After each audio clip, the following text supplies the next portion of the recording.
Hello students, मेरा नाम है अरुण शर्मा और आप सभी का अरुण कोचिंग क्लासेस में बहुत बहुत स्वागत है।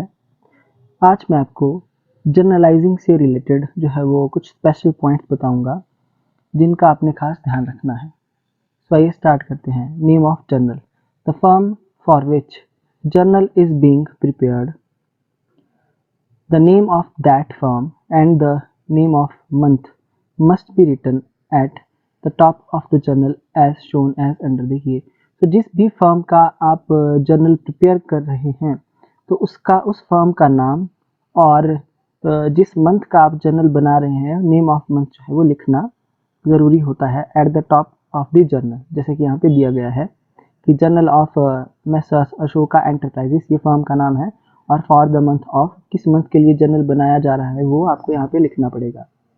उसके बाद use of signs of debit and credit in journal, the name of account which is to be debited is first written. देखिए, जो अकाउंट आप डेबिट कर रहे हैं उसका जो है नाम नेम ऑफ अकाउंट जो है सबसे पहले लिखा जाएगा जो आप डेबिट कर रहे हैं। It is stated from the line of column of date and the end of the name of the account in the particulars column. Near the line of the debit amount column, sign of debit dr dot is written। देखिए, और जैसे कि यहाँ पे बताया गया है मैं आपको बता देता हूँ कि ये जैसे जर्नल का फॉर्मेट है, ये डेट का कॉलम है, ये पर्टिकुलर्स का है। थोड़ा ऊपर जाके देखते हैं। देखिए,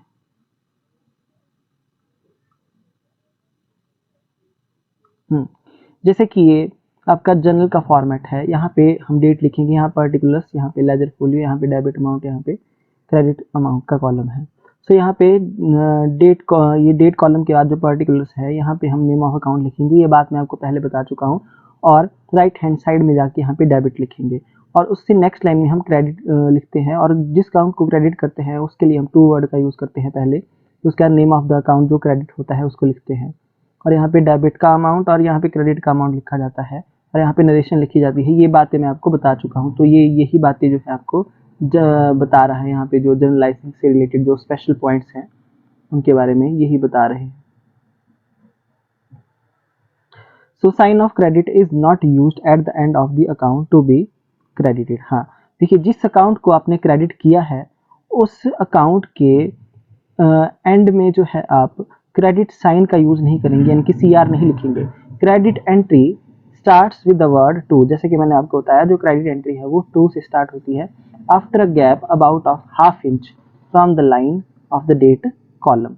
तो ये जो सेकंड पॉइंट था। नेक्स्ट है personal account, the word account is not use at the end of the personal account. जो पर्सनल अकाउंट होगा उसके नाम के एंड में जो है वो अकाउंट वर्ड का यूज नहीं किया जाएगा। However, it may be used before the name of the person, account of Kashika, account of Kashika. तो आप ऐसे भी लिख सकते हैं और it may be written as a काशिका's account। जैसे कि मैंने आपको बताया था आप apostrophe s का यूज कर सकते हैं, पर पर्सनल अकाउंट के साथ जो है आप अकाउंट वर्ड का यूज नहीं करेंगे बिना एस के, या अकाउंट ऑफ काशिका लिख सकते हैं या आप काशिका भी लिख सकते हैं। फिर है narration, after every journal entry. जब आपने हर एक जर्नल एंट्री जो है पास कर दी है तो एक ब्रीफ डिस्क्रिप्शन दी जाती है ट्रांजैक्शन के बारे में, so that it may act as a clarification for future. जो फ्यूचर की क्लैरिफिकेशन के लिए होता है, फ्यूचर रेफरेंस के लिए होता है, जो ये हमको बताती है कि why and how the accounts are to be debited and credited, कि क्यों अकाउंट को क्रेडिट किया गया है, क्यों उसको डेबिट किया गया है। हमें जो है एक ब्रीफ डिस्क्रिप्शन देखने को मिलती है जिसको हम बोलते हैं नरेशन। इसके बारे में आपको बता चुका हूँ। फिर है line of demarcation, after recording the entries. जब आपने जर्नल एंट्री को पास किया और आपने नरेशन को जो है वो लिख दिया है जर्नल में, a line of demarcation is drawn. एक लाइन जो है वो ड्रॉ की जाती है जिसको लाइन ऑफ डिमार्केशन बोलते हैं। वो एक जर्नल एंट्री को दूसरी जर्नल एंट्री से जो है वो अलग कर देती है, सेपरेट कर देती है। द नेक्स्ट एंट्री में be recorded after the gap of one line. So जैसा कि मैं आपको बता देता हूँ,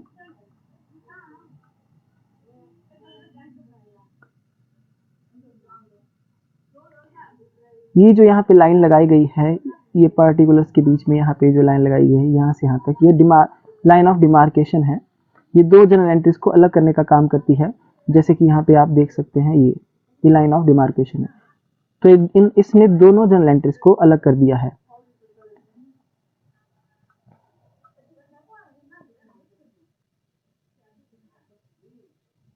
फिर नेक्स्ट है write amount correctly. Amount of debit and credit should be written in the relevant columns in a relevant line.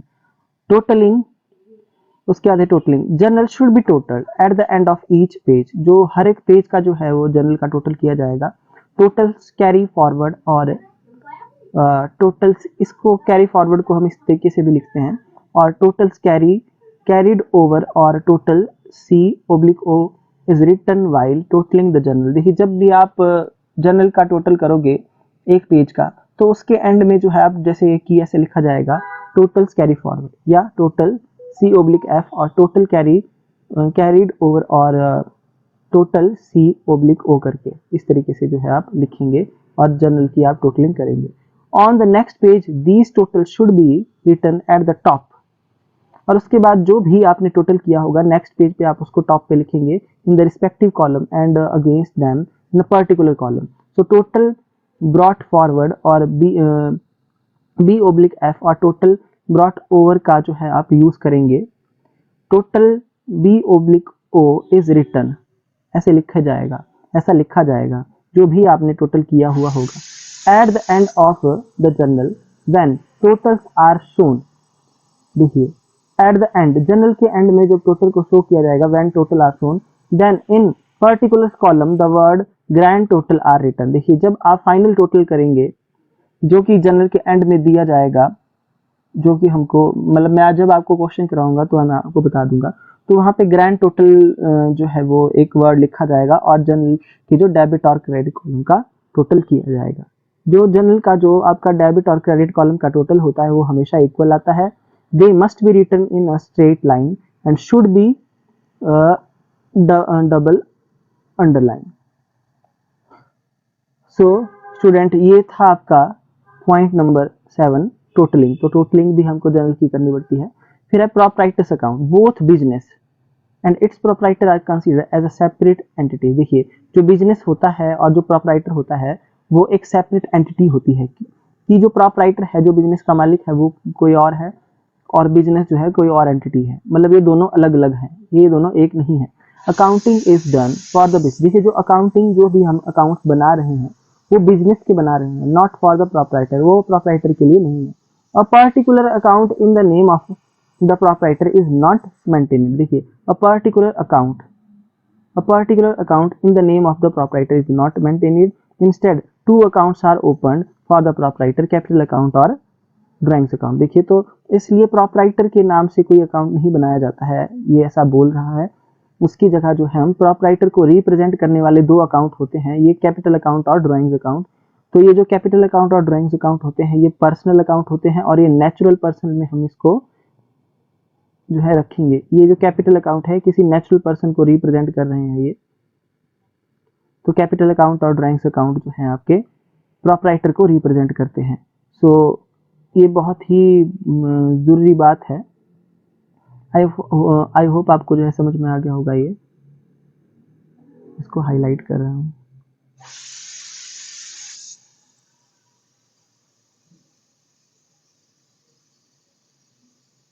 फिर नेक्स्ट है credit purchases and sales. Then in the purchase और sales transaction name of a person is mention. देखिए जब भी हम purchase कर रहे हैं, सेल कर रहे हैं और किसी पर्सन का नाम मेंशन है तो वो हमको इंडिकेट ये कर रहा है कि वो ट्रांजैक्शन जो है वो क्रेडिट में है। So that indicates the credit transaction that is purchased goods from Sharad, sold goods to Anil.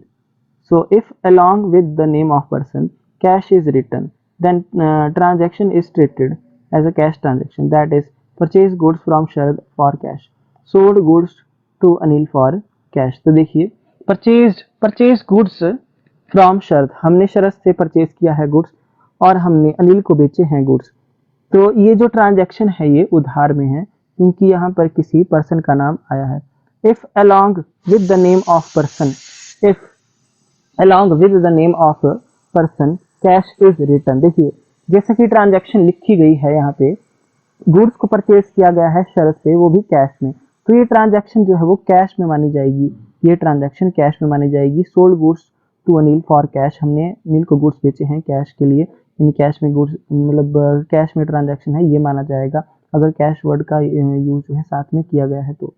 Purchase और sale of others assets is not treated as purchases और सेल्स। परचेज और सेल ऑफ अदर एसेट, अगर आपने asset को बेचा है या खरीदा है तो उसको परचेज नहीं माना जाएगा, तो उसको परचेज नहीं माना जाएगा। ये पॉइंट जो है बहुत ही ज़रूरी है कि अगर आपने किसी एसेट को बेचा या खरीदा है तो हम उसको सेल नहीं मानेंगे, ना परचेज मानेंगे। Therefore they are entered by the name of asset, क्योंकि वो फर्म की एसेट है, वो फर्म की गुड्स नहीं है, इसलिए उसको परचेज या सेल नहीं माना जाएगा। If in a transaction neither name of person और nor cash is used then transaction is treated as cash transaction. देखिए अब कोई ट्रांजैक्शन होती है, जैसे कि यहाँ लिखा है purchases, machinery purchase, goods sold, ये सारी बातें अगर लिखी हैं क्वेश्चन में तो हम ये मानेंगे कि ये जो ट्रांजैक्शन है वो कैश में है। भले ही इनके साथ जो है वो कैश वर्ड का यूज नहीं किया गया है, पर इनके साथ किसी पर्सन का नाम भी नहीं है, इसलिए purchases goods, goods purchase, machinery purchase, sold goods, ये सारी कैश ट्रांजैक्शन मानी जाएगी। सो आई होप आपको यहाँ तक समझ में आ गया होगा। तो आज के लेक्चर में इतना ही। सो आगे का हम जो है वो नेक्स्ट वीडियो में देखेंगे। Thank you so much.